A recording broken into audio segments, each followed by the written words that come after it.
money, girl, you have a lot of business. And every time you don't come out of a proper business.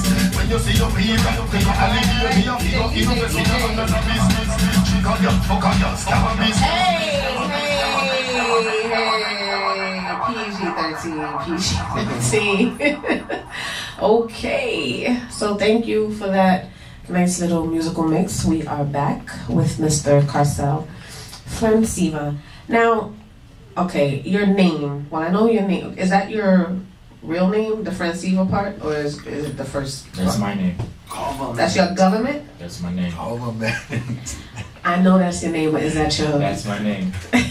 You see, okay, that's his story, and I guess he's sticking to it. No, so I'm just gonna give you an example because I mean most designers use their name, but you could just explain. My name is Carcell Francois Campbell. Okay. Fransiva. I stumbled on it out of Hero, I think. Hero. My first passport, which was issued to me when I was a child, was actually handwritten. Mm-hmm. And I'm not sure if it was the passport officer who wrote, made a mistake with the name or whatever, and I just liked it from then. And I kept it, even though I corrected my name in my official documents, but I like the name, so I kept it, Yeah, no, so it's a nice name. It's a nice name. So tell the people, where are you from exactly? Alright, well, I hail from Montego Bay, Jamaica. Mobe, I've been there. Grew up in Spanish Town, however. I was brought up right outside of Spanish Town. Okay. A rural district called Pedro District. What's it called? Pedro District. Pedro District? Yes. Okay. I took a trip to Jamaica with a bunch of girls. There were like 15 of us for one of the girls' birthdays, and we stayed. Only girls? Just girls. And we went to Ocho Rios, and we stayed. I forgot where we stayed, but we went to Ocho Rios. We had a good time, and then messing with American Airlines, they canceled our flight, and we got to stay in Mobile for the night. So, Yeah, Montego Bay is the second city of Jamaica. Okay, so now I'm just gonna say this: we became acquainted. We met at Panache. Mm-hmm. That's it's like a common thing. So that's where we met, and I didn't know that you did the designing, and then I started following you on Instagram. We followed each other, and then I started seeing the logo everywhere. And I actually for my birthday, Carcell actually helped me with my dress. Mm-hmm. So he's pretty good, and I purchased I had like the clutch, and I had the white tee, thank you. So he's been around, and I noticed that you have a lot of female following. Yeah, you have a really big female following. Why is that? Well, I'm not sure if it's my natural love for females what attract them in that time, but I do female fashion mostly. Here we go. All right, Mr. Club Killer, calm it down. Yeah, so I started doing female fashion first, and they just like the stuff that I do, and I guess that's where it went from. Because I noticed, I've seen like dresses, I've seen the bathing suits, mostly you do a lot of dresses? A lot of dresses. I do a lot of custom pieces, but you have the staple pieces such as the t-shirts, the caps, the more urban, everyday type of wear, but it started from doing custom work. We're doing specialized dresses for probably a ball or, graduation, stuff like that. That's where it started. So what made you want to be a quote-unquote designer? And did you start this before you came to the States? How long have you been in the States? Well, I've been here since January of 2004, so I'm still a newbie here, I guess. No, not really. You've been here enough. 2014, actually. Oh, 2014. My bad. You said 2004. Okay, so that changes everything. 2014. Yeah. Okay. So, I've always had a creative sense, I should say.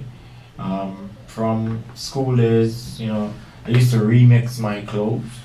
Like, how it started actually was, I had a school fair, and my mom at the time was residing here in New York, and she sent me down like some Parasuka outfit, right? You know, a Parasuka and a grabah outfit. Oh, Parasuka. Yeah. Oh, okay.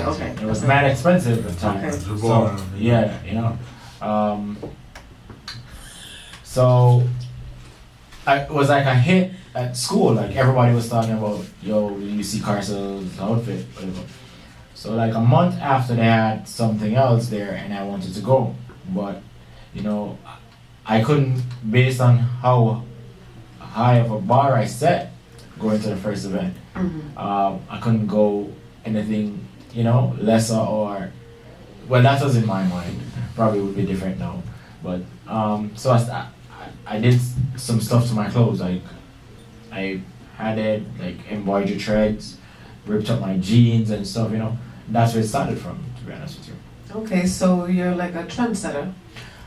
I would say. Did you say that? Yeah, I would say that. We don't follow trends, but we do set them. You know. So is this a one-man show, or do you have help? Does anybody help? No. Well, I have the support of my friends and my family, but in terms of the brainchild and the creativity, I am totally in charge of that. But yeah, you know, it's I have a team, and they are very supportive. You know, whether it's just verbal advice or, you know, suggestions, you know. So, you know, I big up everybody who have played a part in, you know, me realizing my ambition or my goal, you know. But yeah. Okay, I'm just gonna put this out there also. The phone number, if anybody wants to call up and speak to Carcell or address anything we've discussed so far, the number is 877-760-1422. Now I'm gonna ask this question. This is gonna be a little odd, but being that you're in quote unquote fashion, and you deal with a lot of females, do people mistake you for being a homosexual? Never. I'm just never. There's no room for it. No, I mean, I thought that because I went to FIT, so it was like a lot of, you know, I mean, like a lot of people in fashion, a lot of males So to in be honest with fashion. you, I don't take this offensive or anything, but I mean, because, you know, with every industry, you know, especially in the entertainment and clothing industry, you know, it's just a stereotype, I guess, stigma, but no, I remain heterosexual person, you know. No, I mean, you know what it is? It crossed my mind because I'm like, a lot of why it crossed your mind? What do you mean? No, because in the industry, a lot of fashion designers, a lot of them are. I'm not saying you didn't come across that way, but I'm just saying, has anybody ever like mistaken you? If it is that they have thought of that or even had any idea, I've never heard of it. You understand? It's just a thing, you know. You met me before you know what I did designing. You didn't come off that perception. You understand? Right? Well, no, but no. You know what? It usually not really, because it crossed my mind. Because I have what another. Do you mean it crossed your mind? What crossed your mind? No. I just mean a lot of not that you give off. You don't give off that, but it just made me wonder because I went to FIT and I know that a lot of people in fashion. I was surrounded by a lot of. If that is the case, you know, and being it's a very there, limited. You know.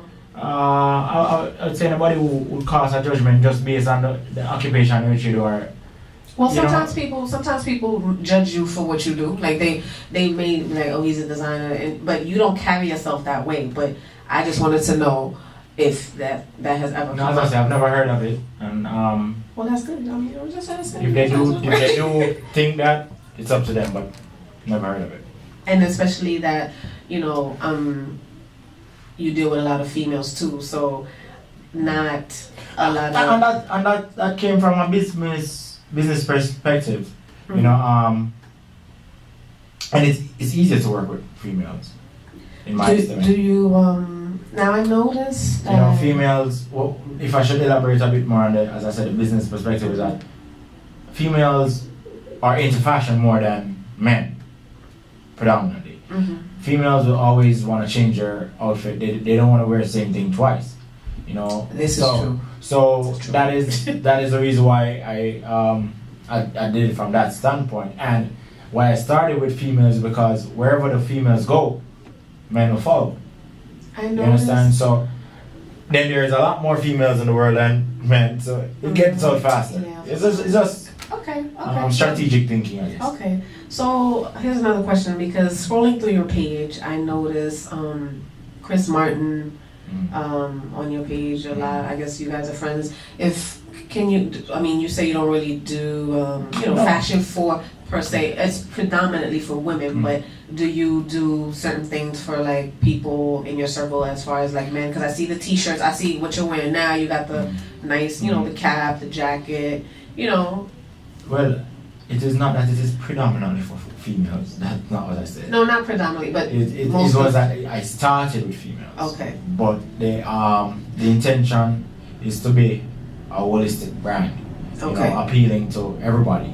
There's something there that everyone can wear. You understand? So, of course, I've been doing stuff for my friends and my close circle way before I even started the brand. Okay. Christopher Martin, also my older brother, Assassin. So, and my closest friends, they've been wearing my ideas or my vision from way before the brand was started. And those were men. They're all men. Yeah, So no, because I noticed them on your page too, so that's cool. See, you have a lot of support, and I think that's important when you're trying to break through and do things, and you have your firm, background and everything. So that's cool. So yeah, I was just wondering, So, is there any designer, any influence or like anybody you used to maybe like look up to? Ralph Lauren. I appreciate his work. Yeah. Tory Burch as well. Her mainly because of her achievement and her story. She made herself a billionaire within 10 years. So and is a self-made billionaire. So I look at those persons who do, because if you notice, my style is not necessarily a flashy thing. It's quite simple, but it works. It's elegant. People do like it. People that actually love it. And as I said, Ralph Lauren, they don't go over the top. Right. It's but like simple, classy. Yeah, but it's simple and classy. Very sexy. Yeah, exactly. So I'm not like a avant-garde designer. But if the challenge comes that I should, I can make it. But that's not my focus at the moment. It's a lifestyle. It's just to be, it's a lifestyle brand. And I was wondering the symbol. What exactly is this? My logo is actually the initial CF. Okay. Yeah, I'm not sure if you can see. Oh, okay. Yeah, I see it, yeah. but you have a rectangular. It's not rectangular. I mean triangular. Yeah. Yeah. I need to get my shapes together. Triangular. Yeah.